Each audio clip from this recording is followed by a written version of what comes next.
আল্লাহ রাব্বুল আলামিন যদি আপনাদের কাউকে খাস করে কোনো সত্য স্বপ্ন দেখান বা কোনো অন্তর্দৃষ্টি দান করেন বা কোনো কারামত বা নিয়ামত দান করেন খাস করে, যেটা হয়তো সবাই পায় না, তাহলে সবার সামনে বলতে যান। কারণ এমন হতে পারে যে জাহেল মানুষরা আপনার কথার অর্থ বুঝতে পারবে না।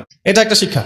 যদি আল্লাহ রাব্বুল আলামিন আপনাকে খাস করে কোনো সত্য স্বপ্ন দেখান বা কোনো কারামত দেন বা স্পেশাল কিছু যেটা আপনি সবার মধ্যে পাচ্ছেন না, তাহলে সবার সামনে এটা বলার কোনো প্রয়োজন নাই। শেষ জামানায় কিন্তু মুমিন ব্যক্তিদের মধ্যে অনেক মুমিন ব্যক্তির স্বপ্ন কিন্তু সত্য হবে। কোরআনে এমনও দলিল আছে যে কাফেরের স্বপ্নও সত্যি হয়েছে। ইউসুফ আলাইহিস সালামের যে ঘটনা সূরা ইউসুফ, সেখানে আছে যে অমুসলিম দুজন ব্যক্তির স্বপ্ন সত্য হয়েছে। একজন এসে বলেছেন আমার মাথায় রুটি খেয়ে নিচ্ছে পাখি। আরেকজন বলেছে আমার হাতে ছিল শরাব, এই শরাব আমি পান করাচ্ছি বাচ্চাকে। ইউসুফ আলাইহিস সালাম বললেন যে পান করাচ্ছে বাচ্চাকে সে নাজাত পেয়ে যাবে জেল থেকে, আর যার মাথা থেকে রুটি খাওয়া হচ্ছে তাকে শুলদণ্ড দেওয়া হবে। এখানে এই দুই ব্যক্তি কিন্তু মুসলিম নন। তো যেটা বলছিলাম যে আল্লাহর পক্ষ থেকে মুমিন ব্যক্তিকে সত্য স্বপ্ন দেখানো হতে পারে শেষ জামানায়, বেশি বেশি হতে পারে। তাই যখন ভালো কোনো স্বপ্ন দেখবেন শুকরিয়া আদায় করবেন আল্লাহর কাছে।